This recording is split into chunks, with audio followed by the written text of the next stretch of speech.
Your caddy, Ray Adams, takes you beyond the 18th hole on Saturday mornings with Great American Golf from 6 to 7 a.m. on KDUS AM 1060.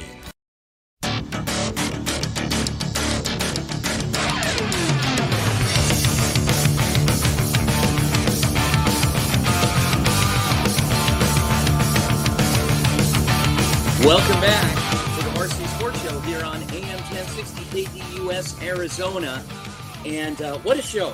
What a show. It's been an amazing morning here. So grateful that you could take time out of your Saturday morning to join us here. My name is Vince D'Alicio, and we're going to put a funny spin here to wrap up the show. And there's an internet sensation. I don't know if he would call himself that, but Coach Bob Green, he is a longtime head football coach at Montana Tech.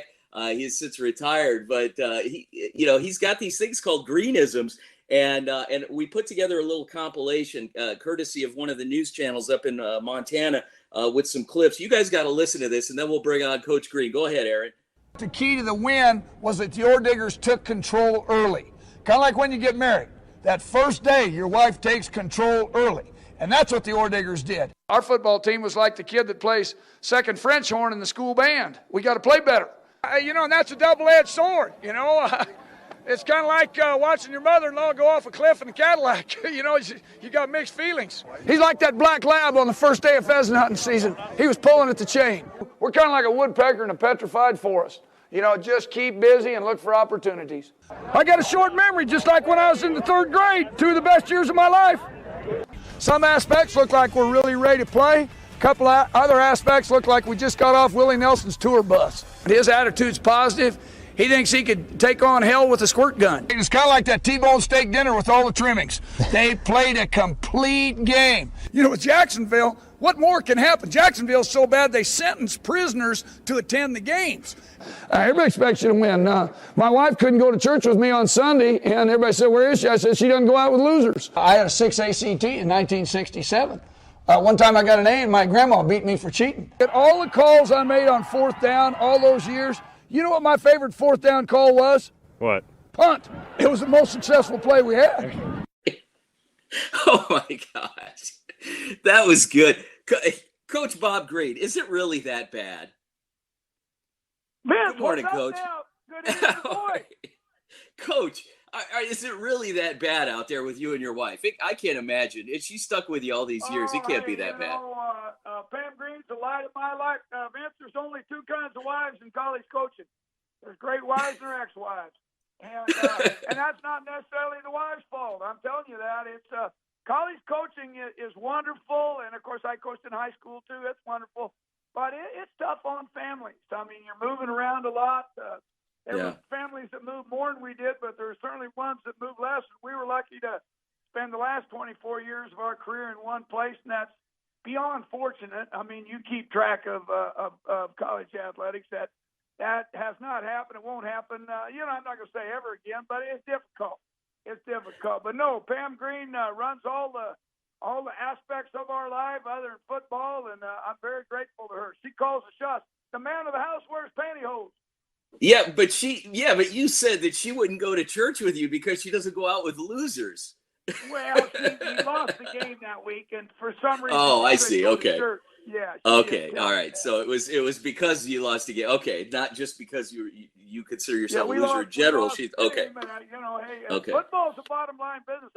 I would like to say that I was able you got to move on. That's the way it is. I mean, you move on quickly. Otherwise, Coach, win or lose. They named, but they named the field after you, so you must have done something right? Well, no, we won a lot of games. Don't get me wrong. I mean, that's the only reason you stay in one place a long time. You win games, and we were lucky enough. I figured that I always get a kick, Vince, out of coaches that retire, quit, get fired, whatever. And I did it my way, and I don't regret anything. Hey, I made a lot of mistakes. I was honest with the players. I told them I made mistakes. But I did have one thing figured out. If you have good players, you got a chance. And, that field named after me is named after the players because they're the ones who won the game. Yeah. Coach, I got to admit, no, and forgive me, but when I was a young graduate assistant, I wrote to nearly every school in the country. Back then, we didn't have email. We had, we just pen and paper and put a stamp on an envelope, stuck it in the mail. I don't remember hearing much about Montana Tech back then because I was a kid from Arizona. But you've really taken on a second life here after your career as a coach, and you become this internet sensation. Do you consider yourself an internet sensation? No, I'm not an internet sensation. I'm kind of like Hades Comet. I come around once every couple of years, and I really have no idea how all those things, get on the internet, Vince. I'm not an expert with computers. I was telling somebody the other day, they said, well, Coach, with all those things going around, you hear from everybody, you must know a lot about computers. I said, that computer could beat me at chess, could beat me at math problems, but I'd win at kickboxing. I would win at kickboxing. Yeah. And I don't. It's amazing. You do hear from people all over the world. I think it's probably there's a couple of reasons there. I always thought that the adverse relationship that a lot of coaches have with the media is just something they create. There's no reason to create that. And I always thought they're trying to do their job. You're trying to do your job. And it's best for your university that you have a symbiotic a relationship that benefits both of them. And so I tried to do that. And a lot of those people up in our market up here, they would put those quotes on the internet trying to get another job. Let's face it. Do you have some? Do you have some favorites? Are some of your favorite quotes that you've used over and over again that have kind of driven your point home? That's kind of like asking which one of your kids you love the best. I love them all. And some of them just came quickly, and some of them you kind of have ready to go, and others you just don't know, But another key to that, and I've talked to coaches throughout the country, we're lucky up here, and I coached at other places in the country, obviously over 40 years, but we're a state with 1 million people. We don't have professional football. We have 2 FCS programs, Missoula and Bozeman, but really our NAI programs get a lot of media attention that doesn't occur in the Midwest or the South, and so we're fortunate that way. Maybe that's how some of them got on there. There might be NAI coaches in the Midwest and the South that probably have better stuff than me, but they don't get a chance to get it on. I got to tell you, your quote about the kid that plays, the second French horn in the band, you always got to be ready. I mean, that's a backup quarterback right there, if I've ever heard one. Sure. And I think players. I think probably the biggest reason I do these corporate talks, and the biggest reason we were successful is that we did it with a positive attitude. We took over here and they hadn't been very successful, and of course I was anxious to get my first college job, and man, I'm interviewing him, telling him how good we're going to be. I'm right in that college president's face, and he kind of backed off a little bit, and he said, Coach, you realize we have a magnificent engineering curriculum? And I said, I always loved trains. And I went back home, and it went right over his head. And I told Pam Green, we were getting ready to go recruiting, and so it's December, November, something when you're interviewing. And she said, well, what do you think? I said, hey, I knocked it dead. We're getting this thing. Well, anyway, Vince, they tried to hire 4 other guys, but that never bothered me. Coach, are you? They hadn't won many games, and so we were lucky enough to go in there and win some games. Oh boy! Now, in our final minute here, Coach, you got to tell me you're obviously still involved up there in the community, but you do get out. You come out to Arizona every so often, right? Yeah, we come there every winter. We spend not quite a month there. Okay, and do you enjoy it? You obviously do if you're here for a month. Yeah, I mean, right? I think we have an ideal climate here in Montana, 6,000 feet, but we got long winters. There's no question about that. And about the middle of February, I'm ready to go. And we go to Gold Canyon there and spend a month with all our fellow geriatrics. Have a good time. All right. Coach Bob Green, former head football coach of the Montana Tech Ore Diggers.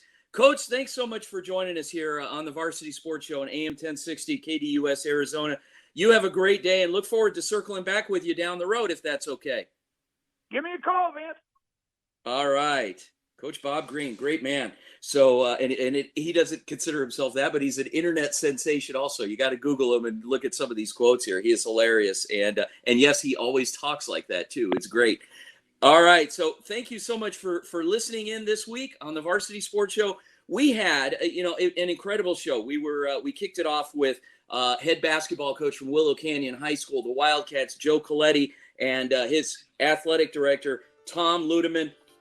We were joined by an old friend of mine, my new BFF, Lynn Sukuni, the Director of Community Engagement for Hospice of the Valley, longtime veteran Valley broadcaster, Channel 12 News, joined by Pamela Castro and Stacia, Director of Volunteers, and Pamela, a longtime volunteer with Hospice of the Valley. And then, of course, wrapped it up with Coach Bob Green. Folks, you have a great week, a great day, and remember those 4 agreements of life. Be impeccable with your word. Don't take anything personally. Don't make assumptions, and always do your best. Vince DeLisio here with the Varsity Sports Show. Thanks to Aaron Decker, our producer. Happy birthday, Ed Smith, my old buddy Ed Smith, who's taking this week off. We'll be back next week, folks. Have a great day. Go Varsity.